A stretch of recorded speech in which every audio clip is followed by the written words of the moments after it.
যুক্তরাজ্যের একজন মন্ত্রী বাংলাদেশ সফর করছেন এবং তিনি আজকে প্রধান উপদেষ্টার সঙ্গে সাক্ষাৎ করেছেন। সেই সাক্ষাৎকালে প্রধান উপদেষ্টা তাকে জানিয়েছেন যে ফেব্রুয়ারির প্রথমার্ধে বাংলাদেশে নির্বাচন হবে এবং নির্বাচন অন্তর্ভুক্তিমূলক অংশগ্রহণমূলক হবে। আওয়ামী লীগ এই নির্বাচনে অংশ নিতে পারবে না, কারণ আওয়ামী লীগ সন্ত্রাস বিরোধী আইনে তার কার্যক্রম স্থগিত করা হয়েছে, তার নিবন্ধন নেই, কাজেই আওয়ামী লীগ নির্বাচন করতে পারবে না। বাংলাদেশের রাজনীতি নিয়ে যুক্তরাষ্ট্রের নজিরবিহীন তৎপরতার আলামত লক্ষ্য করছি। আওয়ামী লীগের ইউটার্ন রাজনীতিতে নতুন সমীকরণের আভাস। দর্শক, কয়েকটা সমীকরণ একসাথে মিলে যাচ্ছে। একদিকে প্রফেসর আলী রিয়াজ, যিনি যুক্তরাষ্ট্রে থাকেন, ওইখানে চাকরি করেন এবং যুক্তরাষ্ট্রের চিন্তা চেতনা ওই তার আলোকে যদি একসময় বাম করতেন, এখনো বামপন্থী কিছু উপাদান আছে, কিন্তু বেসিক্যালি যুক্তরাষ্ট্রের চিন্তা দর্শনে বিশ্বাস করেন। এখন কি করবে জামাত, কি করবে এনসিপি, সেটাই বড় প্রশ্ন। ডক্টর ইউনূসের যেই ভাষণ, সেই ভাষণের বিষয়বস্তু, তার বিরুদ্ধে কি এখন আন্দোলন করবে, অর্থাৎ ইউনূস সরকারের বিরুদ্ধে কি আন্দোলন শুরু করবে? না। কালকে যেই 8 দলীয় জোটের তাদের যে প্রেস কনফারেন্সে, তাতে তারা নানা রকম তাদের ক্ষোভ, দুঃখ, হতাশা, কোনো কোনো ক্ষেত্রে সমর্থন, এই বিষয়গুলো ব্যক্ত করেছে। এনসিপিও বলছে যে আদেশে অস্পষ্টতা দেখছে।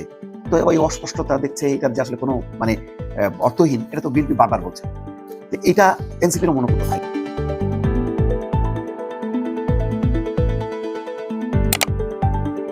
যুক্তরাজ্যের একজন মন্ত্রী বাংলাদেশ সফর করছেন এবং তিনি আজকে প্রধান উপদেষ্টার সঙ্গে সাক্ষাৎ করেছেন। সেই সাক্ষাৎকালে প্রধান উপদেষ্টা তাকে জানিয়েছেন যে ফেব্রুয়ারির প্রথমার্ধে বাংলাদেশে নির্বাচন হবে এবং নির্বাচন অন্তর্ভুক্তিমূলক অংশগ্রহণমূলক হবে। আওয়ামী লীগ এই নির্বাচনে অংশ নিতে পারবে না, কারণ আওয়ামী লীগ সন্ত্রাস বিরোধী আইনে তার কার্যক্রম স্থগিত করা হয়েছে, তার নিবন্ধন নেই, কাজেই আওয়ামী লীগ নির্বাচন করতে পারবে না। বাংলাদেশের রাজনৈতিক এবং নির্বাচনী ইতিহাসের বিবেচনায় এই নির্বাচন কিভাবে অন্তর্ভুক্তিমূলক অংশগ্রহণমূলক হবে, সেটা হয়তো প্রধান উপদেষ্টা বলছেন হবে, কিন্তু অনেকের মধ্যে এই প্রশ্নটা থাকছে এবং অনেকে এটা নিয়ে প্রশ্ন তুলছেন এবং প্রশ্ন তুলবার যথেষ্ট যৌক্তিক কারণও আছে। আমরা দেখছি আওয়ামী লীগ গত কয়েকদিন ধরে এক ধরনের প্যানিক তৈরি করবার চেষ্টা করছে দেশের বিভিন্ন প্রান্তে, এবং আমাদের রাজনীতিতে এগুলো পুরনো ঘটনা। প্যানিক তৈরি করবার বা অস্বাভাবিক কার্যক্রম রাজনৈতিক দলগুলো করবে, সেটা কাঙ্ক্ষিত নয়, এবং কেউ কেউ বলছেন যে আওয়ামী লীগ তার আসল চরিত্র নিয়ে ফেরত আসবার চেষ্টা করছে।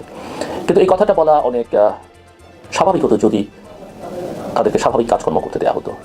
যেমন ধরেন 2013-14 সালে যে জ্বালাও পোড়াওয়ের ঘটনা ঘটেছে, অগ্নিসংযোগের ঘটনা ঘটছে, বিএনপি জামাতের আগুন সন্ত্রাস, সেটাকে আওয়ামী লীগ বলতো। সেই সময় যদি আওয়ামী লীগ বা তার সরকার বিএনপি জামাত ইসলামীকে স্বাভাবিক রাজনৈতিক কর্মকাণ্ড করতে দিত বা একটা পলিটিক্যাল স্পেস দিত, এই কাজটা তারা করতো কি না সেটা নিয়ে যথেষ্ট সংশয় আছে। এবং একই সঙ্গে বিএনপির পক্ষ থেকে বহুবার বলা হয়েছে এটা, যে এই কাজটা আসলে সরকারি এজেন্সিগুলো বা আওয়ামী লীগকে করে বিরোধীদের উপরে দায় চাপিয়েছে। এখন যখন আওয়ামী লীগ, বিএনপি, জামাত, এনসিপি, সরকার, এই নানামুখী পক্ষ যে নানাভাবে বিরোধী জড়িয়ে আছে, কে কোনটা করছে সেটা বোঝা একটু মুশকিল। কারণ রাজনীতিতে যখন স্বচ্ছতা থাকে না, তখন নানা রকমের সংশয় তৈরি হয়, একটা ধোয়াটা আবহাওয়ার মধ্যে কে কী করে সেটা বোঝা যায় না। এবং এই যে এখন যে ঘটনাগুলো ঘটছে, সাধারণভাবে এটা ধরে নেওয়া যায় যে আওয়ামী লীগ এই কাজগুলো করছে। কোনো কোনো ক্ষেত্রে এটা আরও বেশি প্রমাণিত হয় যখন দেখা যায় যে বিভিন্ন সোশ্যাল মিডিয়াতে আওয়ামী লীগের সমর্থক নেতারা এগুলোর পক্ষে এক ধরনের প্রচারণাও চালাচ্ছেন। কিন্তু একই সঙ্গে এই ঘটনা প্রবাহের সময় আওয়ামী লীগ কার্যালয়ে যখন আগুন দেওয়া হয়, তখন আবার অন্যরকম ভাবনাও কিন্তু তৈরি হয়। এখন কেউ বলতে পারে যে আওয়ামী লীগ একটা ফ্যাসিস্ট। দর্শক, কয়েকটা সমীকরণ একসাথে মিলে যাচ্ছে। একদিকে প্রফেসর আলী রিয়াজ, যিনি যুক্তরাষ্ট্রে থাকেন, ওইখানে চাকরি করেন এবং যুক্তরাষ্ট্রের চিন্তা চেতনা ওই তার আলোকে যদি একসময় বাম করতেন, এখনো বামপন্থী কিছু উপাদান আছে, কিন্তু বেসিক্যালি যুক্তরাষ্ট্রের চিন্তা দর্শনে বিশ্বাস করেন। অথবা অনেকে মনে করে থাকে বা পারসেপশন এটা, যে আমেরিকার প্রতিনিধি হিসেবে তিনি এসেছেন। আলী রিয়াজ, ডক্টর খলিল রহমান, সে আলী রিয়াজের নিয়োগ প্রফেসর ইউনূসের বিশেষ সহকারী হিসেবে। এই বিশেষ সহকারী এটার মর্যাদা অনেকে বোঝেন না। পলিটিক্যাল বিষয়গুলো সব দেখভাল করবেন ইউনূসের রিপ্রেজেন্টেটিভ হিসেবে আলী রিয়াজ।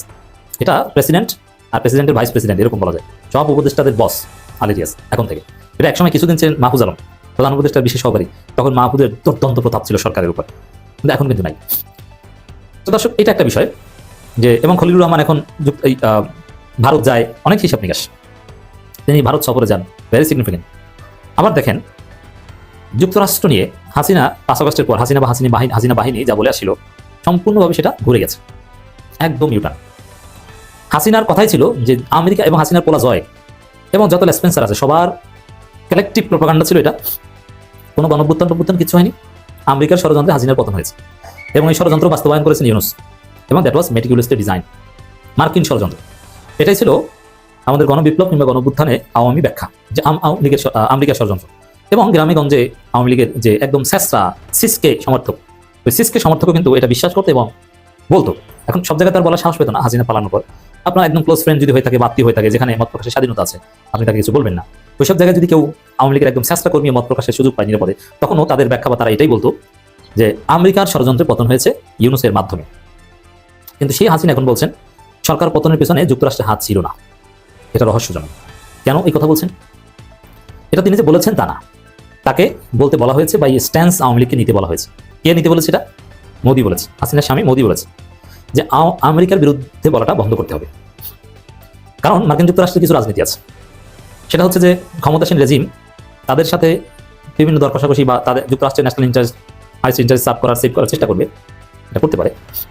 এখন এই জন্য আবার বাঁকা আঙ্গুল বাঁকা করা অথবা বিভিন্ন ষড়যন্ত্রের পথও বেছে নেয়। যেমন যুক্তরাষ্ট্র এরকম একটা কাজ করতে পারে, আমরা কিন্তু নানানভাবে ভারত আমরা মিলে আওয়ামী লীগকে প্রতিষ্ঠা করে দিব।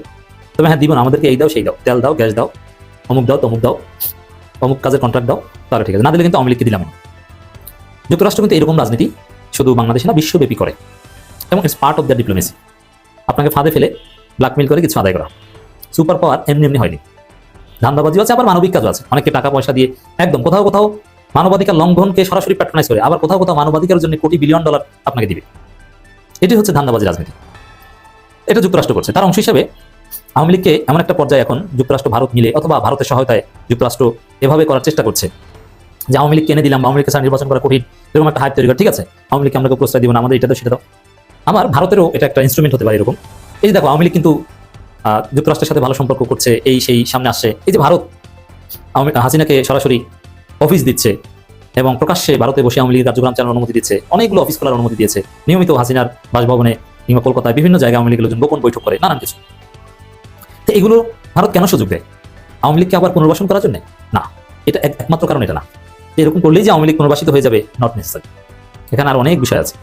যে আওয়ামী লীগ জুজুর ভয় দেখিয়ে বিএনপিকে বলে নেওয়া, যে বিএনপিকে বলবে আওয়ামী লীগ কেনে দিলাম, এই সেই, তোমরা আমাদের মতো চলো, তোমরাই আওয়ামী লীগ হয়ে যাও, তোমরা এই দালালি করো, এই অ্যাসাইনমেন্ট বাস্তবায়ন করো, নইলে কিন্তু আবার আওয়ামী লীগকে তোমাদের উপর চাপিয়ে দেবো। এমনকি জামাতকেও ব্ল্যাকমেল করার চেষ্টা করবে যে এই সেই, আমরা এই করে দিই, সেই করে দিই, আওয়ামী লীগ আবার এসে আসলে কিন্তু তোমাদের অস্তিত্ব থাকবে না, জাতীয় পার্টি আওয়ামী লীগ মিলে তোমরা বিরোধী দল হতে পারবে না, নানান কিছু। তো তোমরা জামাত হও, যাও, আমাদের এইটা মানো, নইলে কিন্তু খবর আছে। আওয়ামী লীগকে কার্যক্রম চালানোর সুযোগ দেওয়া এই পলিসির অংশ। কারণ মোদিও জানে যে আমি পুরো ভারতবর্ষ যদি আওয়ামী লীগের সবাইকে নাগরিকত্ব দিয়ে দেয়, তারপর বাংলাদেশের জনগণ না চাইলে কিছুতেই আওয়ামী লীগকে আর ফিরতে দেওয়া হবে না। যেমন মোদি, ভারতবর্ষ, চীন সবাই মিলে তো হাসিনাকে বাঁচানোর চেষ্টা করেছিল 2024 সালের আগস্টে, জুলাইতে, কিন্তু হাসিনাকে বাঁচাতে পেরেছে, পারেনি। এর মানে মোদি কেন, সারা পৃথিবী চাইলেও বাংলাদেশের জনগণ না চাইলে সেটা পারে না। এটাও একটা রিয়ালিটি, পিপলস পাওয়ার, গণঅভ্যুত্থান অনেক সময় বিদেশি কোনো ষড়যন্ত্র বা কেউ কিছু করতে পারে না। তো এই জায়গায় এইসব কারণে বিএনপি জামাতকে যাতে ব্ল্যাকমেল করা যায়, ভয় দেখানো যায়, সেজন্য আওয়ামী লীগকেই সুযোগ দিচ্ছে। হয়তো বা মোদি জানে যে আওয়ামী লীগকে নির্বাচনের সুযোগ দেওয়া বা এভাবে এত সহজ হবে না, কারণ একটা পতিত স্বৈরাচার এত সহজে প্যাট্রোনাইজ করা যায় না, রিপেট্রিয়েট করা যায় না। তারপরও তারা অন্য উদ্দেশ্যে এটা করছে। এটা হচ্ছে বাংলাদেশ নিয়ে আন্তর্জাতিক সমীকরণ, আন্তর্জাতিক ষড়যন্ত্র, এবং যুক্তরাষ্ট্র এর সাথে আছে। এই জায়গায় আলেরিয়াসদের যে সুপ্রিমেসি, এটা সন্দেহজনক। আর শেখ হাসিনার ইউটার্ন, এটার আরও একটা ব্যাখ্যা আছে। আপনি দেখবেন যে সরকারে থাকলে তখন জাতিসংঘ অমুক তমুক এগুলো গোনার টাইম নেই, কিন্তু বিরোধী দলে থাকলে তখন জাতিসংঘ আপনার কাছে অনেক কিছু। সরকারি দলের কোনো দালাল সাংবাদিক ইউএস স্টেট ডিপার্টমেন্টের প্রেস ব্রিফিংয়ে যে বসে থাকে না, কিন্তু বিরোধী দলের সাংবাদিক বসে থাকে। আপনারা দেখতেন একসময় মার্কিন স্টেট ডিপার্টমেন্ট ব্রিফিং করতো, আর সেখানে মুশফিকুল ফজল আনসারি কাঁপিয়ে ফেলতেন প্রশ্ন করে, এবং সেটা নিয়ে বাংলাদেশে তোলবার হতো। কিন্তু আওয়ামী লীগের সাংবাদিক কিন্তু ওইভাবে থাকতেন, খুব কম। কিন্তু এখন আওয়ামী সাংবাদিক সেখানে বসে থাকে, যদিও মুশফিকুল ফজল আনসারির মতো পারে না। তো দর্শক, এইসব সমীকরণেই চলছে এখন। সরকার পতনের পেছনে যুক্তরাষ্ট্রের হাত ছিল না, CNN নিউজ 18-কে হাসিনা। এই হাসিনার এই ইউটার্ন, এটা বাংলাদেশ নিয়ে আন্তর্জাতিক রাজনীতি, আন্তর্জাতিক সমীকরণের নতুনত্বের আভাস।